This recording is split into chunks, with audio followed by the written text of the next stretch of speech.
إني اخترت سبيلي نور الله دليلي ورضيت به ربا هو حسبي ووكيلي دربي كتاب الله والسنة لي دربي درب رسول الله فبه أشرق قلبي إني اخترت سبيلي نور الله دليلي ورضيت به ربا هو حسبي ووكيلي. Is it permissible for a husband and wife to physically display affection and be physically intimate with each other in the presence of other people, including family and children? For example, putting their arms around each other, hugging, holding hands, and kissing. Putting their arms around each other, hugging, holding hands, and kissing.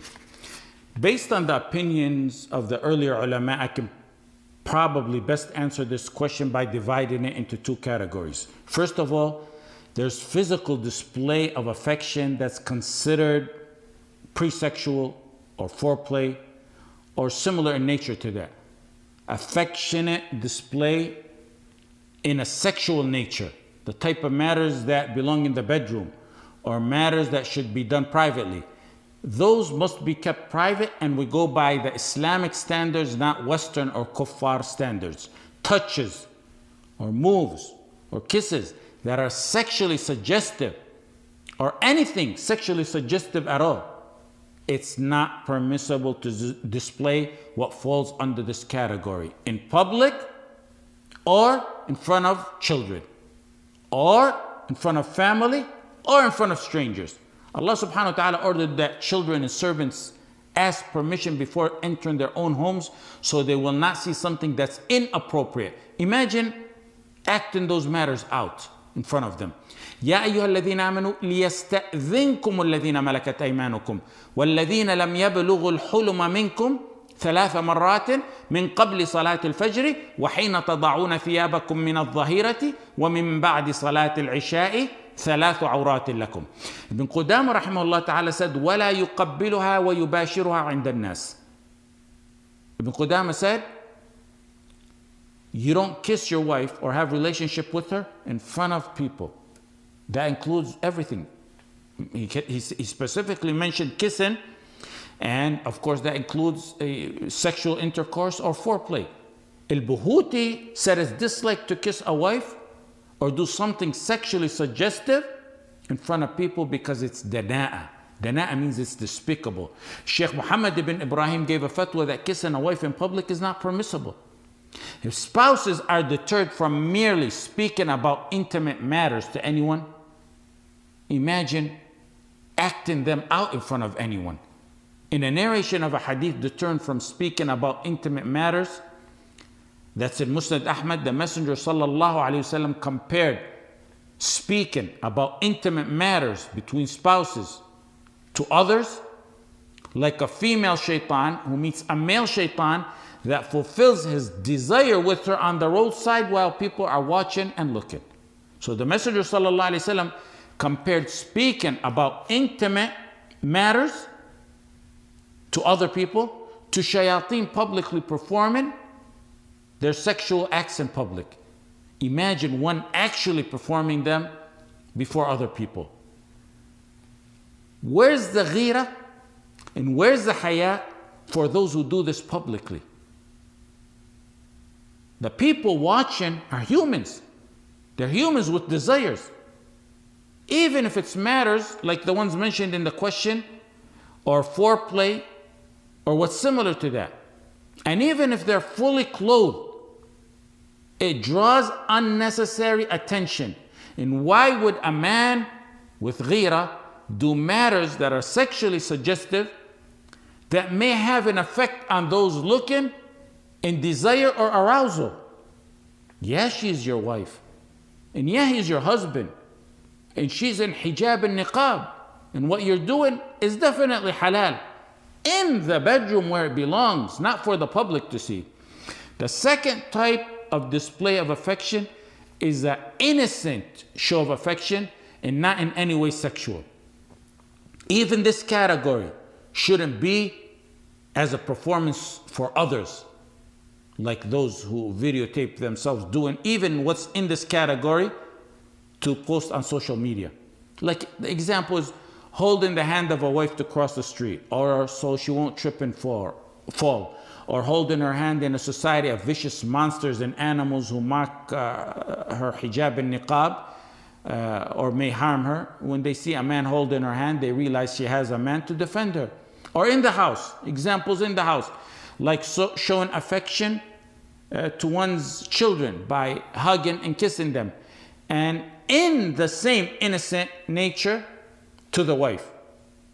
Or for example, embracing and greeting them for the Eid, or after returning from a travel or work, hugging the children and kissing them, and then their mother in the same innocent, non-sexual manner. This is in the home. And even these matters, ulama generally classify them under urf. They say so long as these matters are not of khawarim al-muru'ah, unbecoming practices, then it's okay. Or violate hayah. Unbecoming acts are usually judged by urf, which is customary practices recognized in proper Islamic societies. Urf, standards of the kuffar, the modernists and their likes, and people who lack gheerah and hayah and who don't know the history of the Salaf, is not the standard we go by. Urf here is the urf of the society of those who read the history of the Sahaba and Sahabiyat and knew their hayah and gheerah. Nawawi rahimahullah, for example, under this matter said, kissing a wife and a mother in public are of khawarim al-muru'ah, unbecoming practices. But then some Shafi'iyya came and said, if it's kissing the wife and mother in front of family members, so long as it's not considered a bashful act, then it's okay. They mean in the house privately, in front of family members, and an innocent type of kiss, because they said the mother and the wife, the type of kiss that one would give his mother, an innocent type of matters, other matters like opening the car door and helping your wife in and helping her out. Matters like that are actually encouraged because of the hadith in Sahih Bukhari where Anas radiallahu anh said the Messenger sallallahu alaihi wasallam would sit beside the camel and let Safiya put her foot on his knee sallallahu alaihi wasallam to ride the camel, and then she would sit behind him. فيضع ركبته فتضع صفية رجلها على ركبته حتى تركب. In the hadith that's in Sahih Bukhari that we took in the fiqh class, we took it for a different topic, and I didn't mention the beginning of it because it didn't pertain to the class. When Ibn Abbas radiallahu anhuma slept at his aunt's house, his aunt is Maymuna radiallahu anha. Maymuna is the wife of the Messenger sallallahu alaihi wasallam. In the beginning, the part that I didn't mention, Ibn Abbas said, I laid on the bed transversally. And the Messenger sallallahu alaihi wasallam and his wife Maymuna laid lengthwise. And Nawawi rahimahullah commenting on this said, there's no problem with a husband and wife sleeping in the same room with mature children so long as nothing is going on between the spouses. Now some who permit public kissing in matters bigger and smaller than that, some use a supposed athar that's in Musannaf Hammad ibn Salama and other references. Supposedly that Ibn Umar radiallahu anhu had a concubine and he said, I couldn't resist but I kissed her on her neck and people saw. First of all, the athar is weak and that's all really that's needed. But ulama gave explanations to that. So assuming it's authentic, there's many responses the ulama gave. And among them is that it was possible that Ibn Umar thought nobody saw him. And then after that, he noticed that people did see him. Other ulama said he did it to infuriate and anger the kuffar because she was a concubine. Others said it was his personal ijtihad. Some said the ruling pertaining to concubines in this matter is different than free women because it's like the dress code. They have different dress codes in Islam. The free woman is different than a concubine in her dress code. Someone searching for the haqq doesn't leave what's clear and solid to that which is weak, or what's at best an ijtihad, or what accepts many interpretations. And you have to keep in mind, with all that I mentioned, a Muslim has hayah and modesty and shyness and gheerah. That must be emphasized in this day and age when speaking about matters like these. Not the opposite, not downplay it. وَلَا كَانَ الْحَيَاءُ فِي شَيْءٍ قَطْ إِلَّا زَانَ. Modesty in matters adorns and beautifies it. And وَالْحَيَاءُ شُعْبَةٌ مِّنَ الْإِيمَانِ. Hayah and shyness and modesty is a branch of Iman. Sadly, the standards of some, and even few of those who have the appearance of iltizam, has been affected by the low standards of the kuffar. And that's due to long-term living among them. And even many Muslim societies have been affected by this as well. For our standards, we open the pages in books of the biographies of the Salaf, and we read the astonishing examples they had of hayah, both their men and women, and the examples of gheerah that they had. The examples are numerous.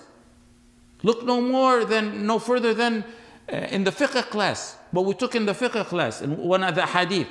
Ali radiallahu anhu.